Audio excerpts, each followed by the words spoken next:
Bien. Euh, Si vous voulez aller déjeuner à l'heure, on va commencer. Voilà. Donc, je comprends que vous ayez un petit peu besoin de souffler, mais on va commencer un petit peu tard.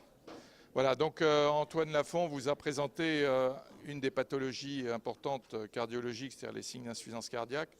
Moi, je vais vous essayer de vous expliquer un petit peu comment on prend en charge un patient qui vient consulter pour un symptôme cardiovasculaire. Donc, comment se déroule l'examen clinique d'un patient qui vient pour un problème cardiaque. Donc, en premier lieu, il y aura un interrogatoire. Ceux qui étaient présents au dernier cours ont bien compris l'importance de l'interrogatoire. Et puis, dans un deuxième temps, vous aurez l'examen physique, ce qui va être développé un peu plus aujourd'hui. Donc, l'interrogatoire, vous avez toujours un petit peu le même organigramme. Pourquoi est-ce que le patient vient? Ses antécédents, c'est fondamental de préciser les antécédents personnels, c'est-à-dire les pathologies extracardiaques, et puis ensuite les pathologies cardiaques. Est-ce qu'il a eu un pontage coronarien? Est-ce qu'il a déjà fait un infarctus, etc. Les antécédents familiaux aussi, puisque de plus en plus on arrive à identifier des origines génétiques aux pathologies, et donc savoir si son oncle, son grand-père a eu ça déjà. Des facteurs de risque cardiovasculaire, je crois que vous avez un cours vendredi avec le professeur Lafont, mais aussi dans le cadre notamment de la fibrillation auriculaire, il faudra établir des scores pour savoir si le patient a un risque plus ou moins important de développer des accidents, soit thromboemboliques, soit hémorragiques sous anticoagulants. Donc il faut que vous preniez l'habitude de classifier le patient en fonction de ces risques qui ne sont plus que cardiovasculaires coronaires, mais aussi pour les gens qui ont des troubles du rythme, éventuellement thromboemboliques. Les symptômes, bien sûr, vous savez que les 4 grands symptômes cardiovasculaires, la douleur thoracique, la dyspnée, vous venez d'en entendre parler ce matin, des palpitations, c'était l'autre jour, syncope et l'hypothymie aussi, et aussi, puisqu'on intègre les pathologies vasculaires périphériques, les problèmes de douleur de jambes. Et enfin, bien sûr, le traitement que le patient prend, traitement éventuellement cardiologique, mais aussi non cardiologique.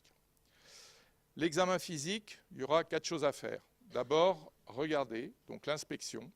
Ensuite, palper. Ensuite, la percussion. Donc, je pense que j'ai entendu Antoine Lafont vous parler de la percussion pulmonaire.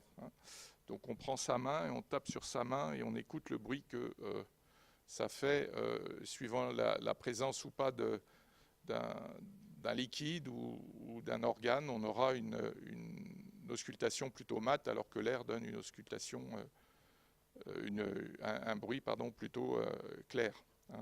Et puis enfin, bien sûr, ce qui est très important, l'auscultation.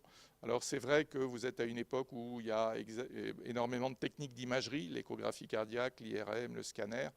Mais quand vous êtes tout seul aux urgences, eh bien, c'est bien commode de pouvoir savoir si votre patient a une pathologie valvulaire et de savoir encore ausculter.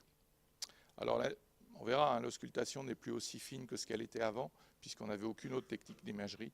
Mais enfin, il faut quand même connaître les grandes pathologies. L'inspection, est-ce que le patient est gros et maigre? Ça, c'est important. Et quel est son morphotype? Donc, prenez les tours de taille, normalement au niveau des hanches et au niveau de l'abdomen. Bien regarder la peau, les muqueuses et les conjonctives. Là aussi, vous pouvez tout de suite avoir une information importante. La fréquence respiratoire, est-ce que le patient respire normalement et en polypnée? Alors en bradypnée, en général, c'est que ça ne se passe pas bien. Mais déjà, savoir s'il respire rapidement. Regardez bien la région cervicale. On verra qu'il y a beaucoup d'informations à ce niveau-là. L'abdomen et enfin les membres inférieurs. Tout ça, bien sûr, dans l'idée de dépister une pathologie cardiovasculaire et notamment une insuffisance cardiaque, qu'elle soit droite ou gauche. Donc il faut suivre toutes ces étapes. Alors vous pouvez le faire pendant l'interrogatoire, ou d'un certain temps vous vous entraînez, pendant que vous interrogez votre patient, vous le déshabillez, si je puis dire, des yeux, et comme ça vous fait gagner un petit peu de temps. Donc vous allez regarder l'inspection, vous avez un exemple, par exemple ici en haut. Alors bon, c'est pas parfait, mais vous voyez que la personne est très pâle, aussi bien au niveau de la peau que des lèvres. Donc quelqu'un de très très pâle, vous suspectez quoi? Une anémie. Quand vous voyez ça au décours d'une syncope, on en a parlé l'autre jour, quelqu'un qui au réveil d'une syncope est très pâle, vous avez un mécanisme en tête peut-être?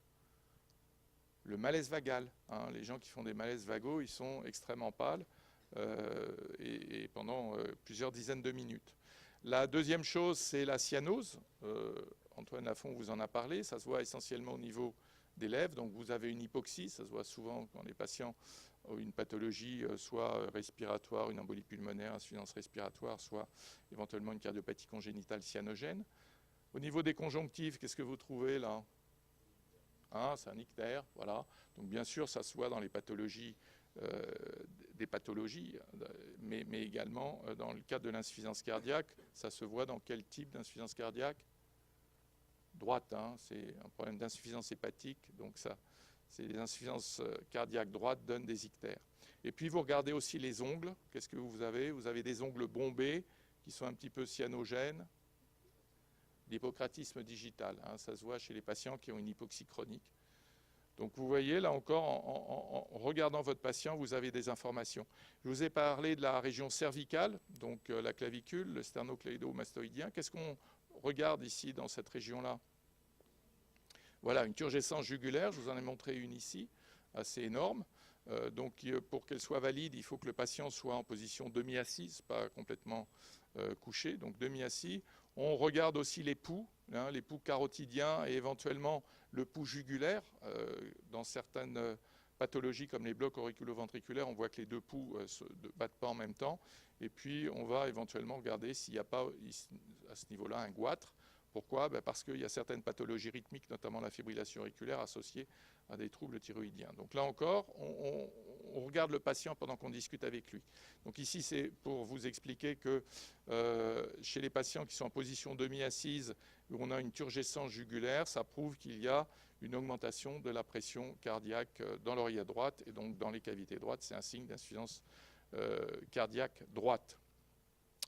Et puis vous regardez, vous descendez, alors vous sautez, on verra l'abdomen tout à l'heure, mais vous regardez sous la table, là, comme ça, ce qui se passe, et vous voyez qu'il y a les grosses jambes. Alors ça vous évoque ici des œdèmes des membres inférieurs qui, dans le cadre de l'insuffisance cardiaque, ils ont quelles caractéristiques?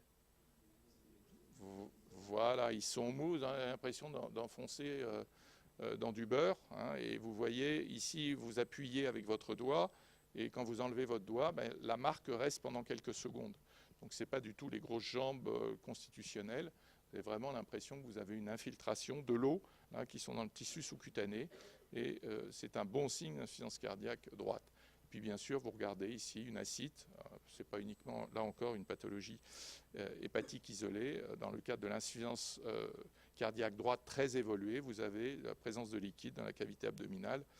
Alors vous pouvez percuter et vous verrez une matité qui prouve que c'est bien de l'eau. Donc ça, l'inspection, prenez l'habitude d'inspecter et de regarder votre malade, et puis ça lui fait toujours plaisir qu'on le regarde plutôt que de regarder sa feuille, où on a une dépersonnalisation quelquefois qui est mal vécue par le sujet. Il faut toujours avoir l'impression de le prendre en considération et que c'est lui quand même le centre du débat. Alors, vous pouvez ensuite palper. Alors qu'est-ce qu'on peut palper? Vous allez mettre la main sur le thorax, au niveau notamment des orifices valvulaires, on va voir à peu près où ils sont tout à l'heure, et vous pouvez dans certains cas, lorsqu'il y a une anomalie valvulaire importante, entendre un frémissement, c'est-à-dire une espèce de petite sensation, je sais pas, de picotement que vous avez au niveau de la main, qui est due à l'émission d'une onde de choc due au débit cardiaque élevé, dû à une valvulopathie. Donc vous sentez quelque chose de frémir là. Alors, il faut que la valvulopathie soit quand même assez évoluée. Vous pouvez aussi avoir une sensation d'expansion due à la contraction de votre ventricule droit. Le ventricule droit, il est juste sous la peau, enfin derrière les côtes, bien sûr, mais vous pouvez le sentir lorsqu'il est hypertrophié en mettant votre main ici au niveau donc du creux épigastrique. Ça s'appelle le signe de Harzer et ça signe là aussi une insuffisance cardiaque droite. C'est un ventricule droit qui est hypertrophié et dilaté. Et puis, on a vu tout à l'heure qu'on pouvait spontanément avoir une turgescence jugulaire, mais on peut la provoquer. C'est-à-dire que vous allez faire dans cette manœuvre chez un patient, là encore, demi-assis, hein, qui n'est pas complètement à plat. Vous allez prendre une main pour appuyer sur le foie. Alors, vous n'allez pas appuyer comme un sauvage, mais vous allez appuyer progressivement. Et puis, vous allez regarder ce qui se passe au niveau de la jugulaire.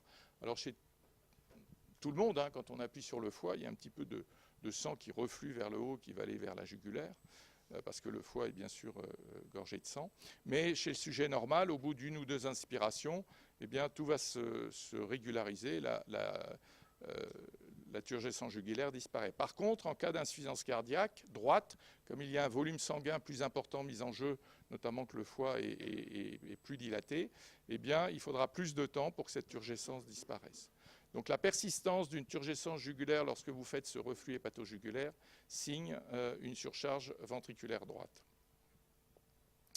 Alors je suis désolé pour la qualité de cette diapo, mais voilà, elle était reprise, ce n'est pas du temps réel. Vous allez donc continuer à descendre pour examiner le patient et vous vous trouvez au niveau du foie. Vous allez rechercher un gros foie, une hépatomégalie. Hépatomégalie où le foie est turgescent, plein de sang, hein, dans le cadre de l'insuffisance cardiaque. Donc il y a deux techniques, soit vous mettez sur le côté et vous prenez vos deux mains avec une espèce de petit rebord comme ça, et vous essayez d'avoir le bord inférieur du foie qui est mousse, hein, et qui va être augmenté donc de taille, que vous allez bien pouvoir sentir. Et puis vous pouvez en définir exactement sa taille par la percussion. Alors vous mettez votre main, vous tapez sur votre main. Quand vous êtes sur le foie, ben c'est mat. Et puis quand vous êtes en dessous du foie ou au-dessus du foie, eh ben vous avez un son beaucoup plus clair. Donc comme ça, vous marquez la partie haute, la partie basse et vous mesurez la taille de votre foie.